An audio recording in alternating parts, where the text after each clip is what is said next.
위대한 출가, 4가지 징조.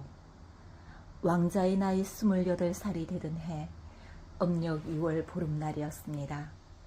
왕자는 문득 왕의 정원에 가고 싶어져 마부에게 채비를 시킨 후 정원으로 향했습니다. 그때 천신들이 시달타 왕자가 깨달음을 얻을 시기가 가까워졌으니 그 계기를 보여드립시다 라고 하며 한 천신을 허리가 굽은 늙은이로 변신시켜 지팡이에 의지한 채 비틀거리며 나타나게 했습니다. 늙은이를 본 왕자가 마부에게 물었습니다. 저 사람은 누군가? 왜 다른 사람과 저리 다른가? 왕자시여, 저 사람은 늙은이라고 합니다. 늙은이라는 말을 들어본 적도 없고 늙은이를 본 적도 없는 왕자가 다시 물었습니다. 늙은이라니 도대체 그 말은 무슨 의미인가? 왕자시여, 죽음에 가까워져 머리도 휘어지고 이빨도 빠지고 등도 굽은 채 힘없이 지팡이에 의지해 비틀비틀 걷는 사람을 늙은이라고 합니다. 그러면 나도 나중에는 저렇게 늙은이가 되는가? 늙은이가 되지 않을 수는 없는가? 왕자시여, 왕자님을 포함한 모든 사람들은 다 늙을 수밖에 없습니다. 늙음으로부터 벗어날 수 있는 사람은 아무도 없습니다. 마부의 대답을 들은 왕자에게 태어남에는 반드시 늙음이 뒤따르는구나 라는 경각심이 생겨났습니다. 이는 시달타 왕자가 한 번도 경험해보지 못한 늙음이라는 것을 통해 현재의 생활이 궁극적인 행복이 아니라는 사실을 깨닫게 되는 아주 중요한 사건입니다. 여기서 마부는 단지 늙음에 대해서만 말했는데 시달타 왕자가 스스로의 지혜로 늙음의 원인이 태어남이라는 사실을 분명하게 규명했다는 것을 눈여겨봐야 합니다.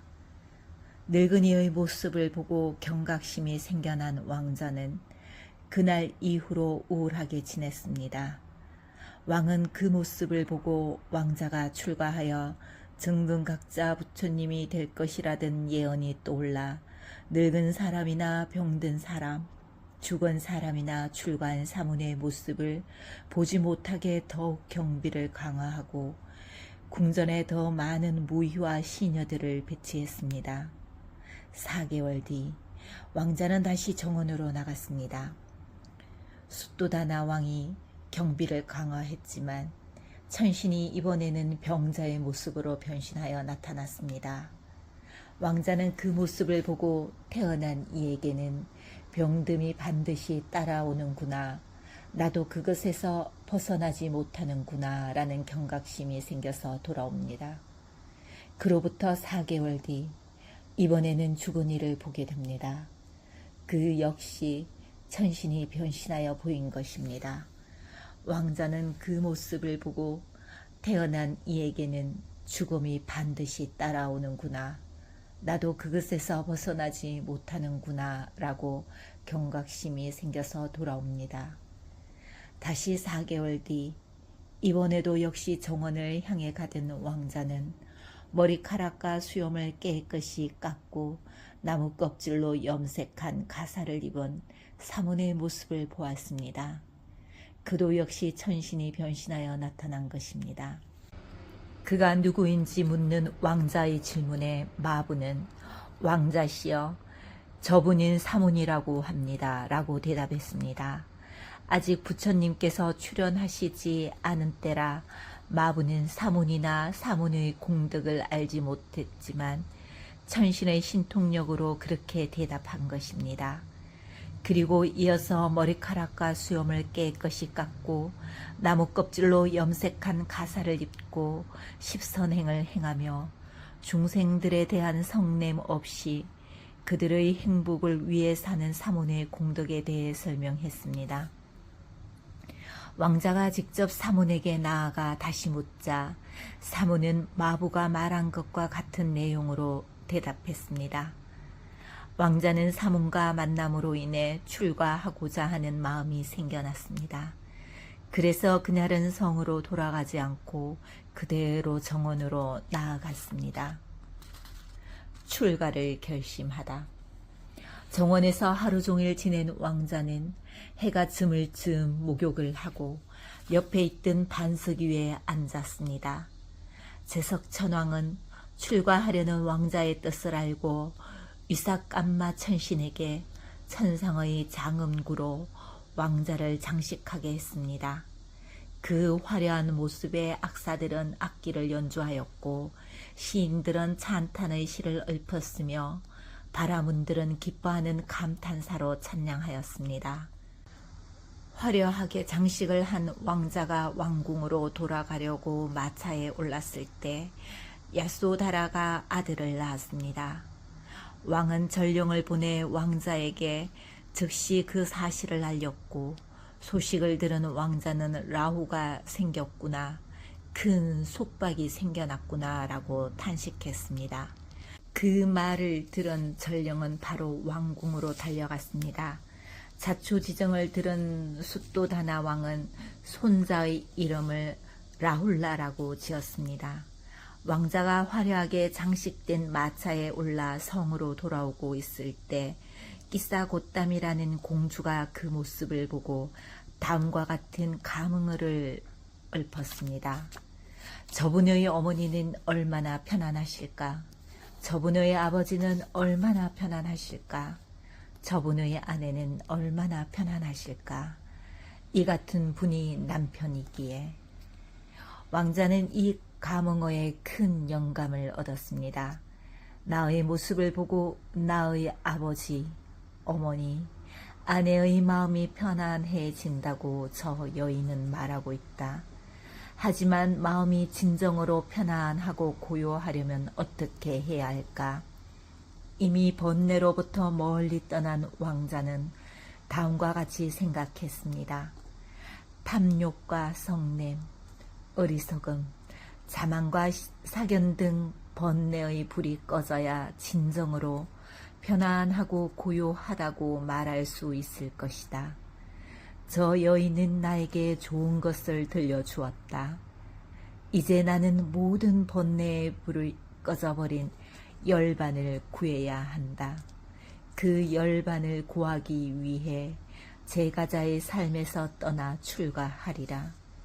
왕자는 출가의 시기를 알려준 여인에게 답례를 해야겠다고 생각하고 자신의 머리에서 10만 양의 가치가 있는 진주 장식을 떼어내 선물하였습니다.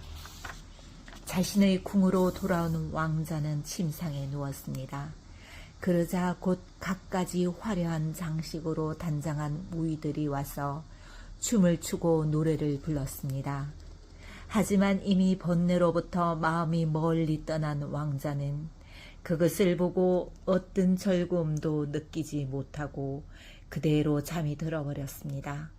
왕자가 잠들어 버리자 무희들도 잠이 들었습니다. 잠시 후 잠에서 깨어난 왕자가 침상 위에 발을 포개고 앉아 주위를 둘러보았습니다. 화려하게 장식한 여인들의 아름다운 모습은 온데간데 없었고 침을 흘리고 이를 갈고 잠꼬대를 하며 심지어 엄부를 드러낸 채 잠든 혐오스러운 모습만이 있었습니다. 이 모습을 본 왕자는 마치 개가 살점이 없는 뼈다귀를 계속 물어뜯는 것과 같이 아무런 이익이 없는 감각 욕망으로부터 멀리 떠나 출가하려는 마음이 강렬해졌습니다. 왕자에게 화려하게 장식한 제석천왕의 궁전 같은 넓은 방이 마치 꼬챙이에 찔려 죽은 시체로 가득 찬 묘지처럼 보였고 세 가지 세상은 마치 불타오르는 집과 같이 보였습니다.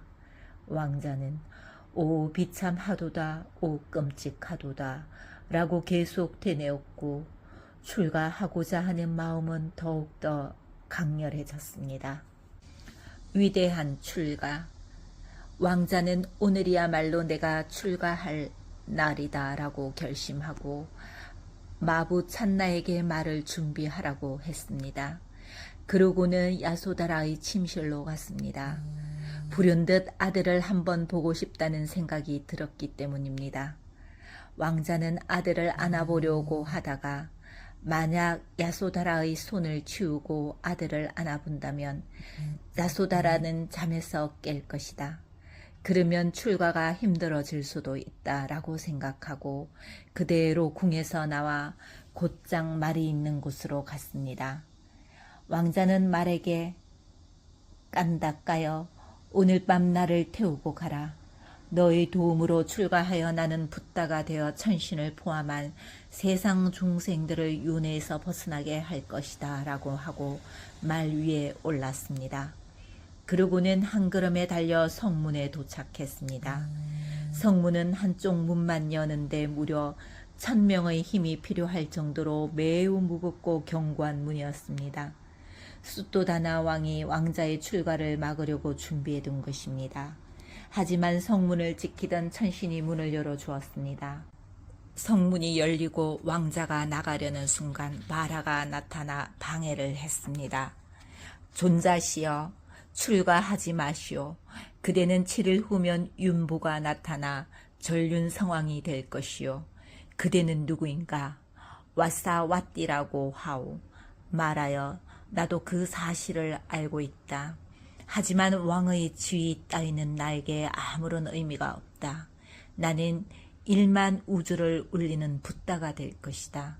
그 말을 들은 마라는 그대에게 탐욕, 성냄, 해침이 생겨날 때마다 내가 누구인지 알게 해주겠다라고 생각하였고 그때부터 보살을 그림자처럼 계속 따라다니며 보살의 마음속에 번뇌가 일어나기를 기다렸습니다.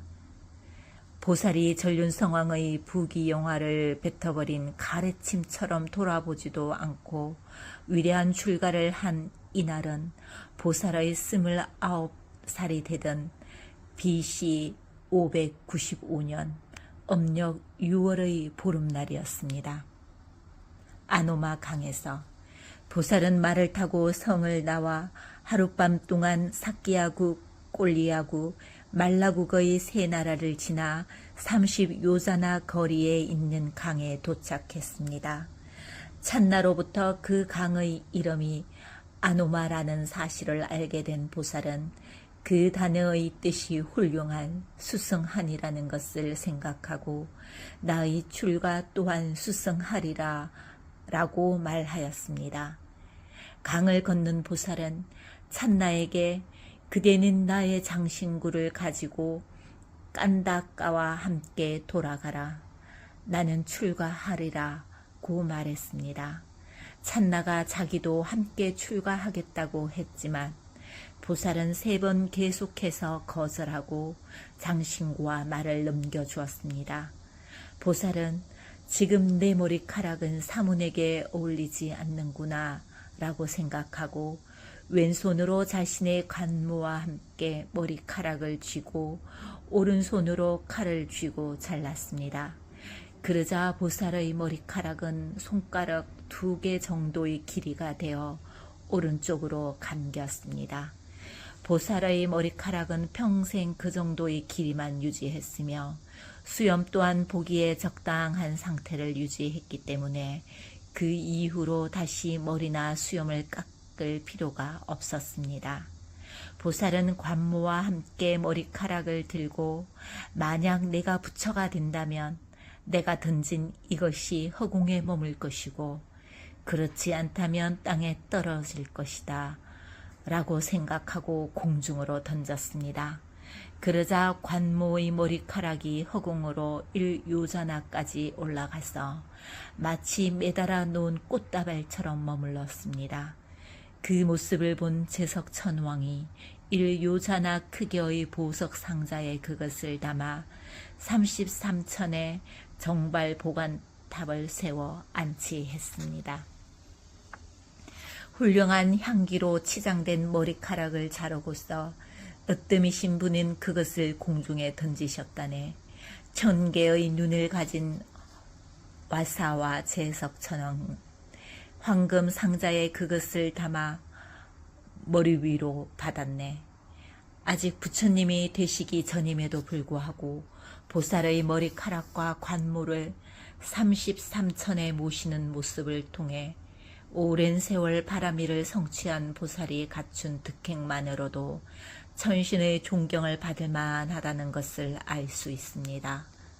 보살이 가시국에서 만든 호화로운 옷은 사문인 나에게 어울리지 않는구나 라고 생각하자 과거 까사빠 부처님 당시의 도반이었던 까띠까라 대범천이 그 생각을 알고 출가자에게 필요한 8가지 필수품을 갖추어 주었습니다. 삼이와 바루, 칼과 바늘과 허리띠, 물그릇개라는 8가지가 수행에 매진하는 비고의 필수품이네. 보살이 아라한 과의 깃발로 상징되는 가사를 몸에 걸치자 마침내 출가 사문의 위용이 갖추어졌습니다. 그러고 나서 보살은 자신이 입었던 옷을 공중으로 던졌고 가띠까라 대범천이 12요자나 크기의 복장탑을 색굿경천에 세워 그 옷을 안치했습니다.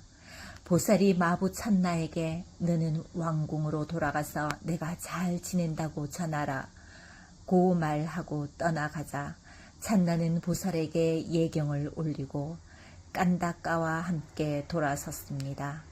깐다까 말은 보살이 시야에서 사라지자 두 번 다시 주인을 뵐 수 없구나 라는 생각에 슬픔을 가누지 못하다가 그만 심장이 터져 죽고 말았습니다.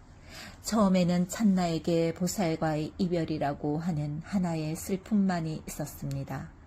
하지만 깐다까의 죽음이라는 2번째의 슬픔에 찬나는 슬피 울고 통곡하며 성으로 돌아왔습니다.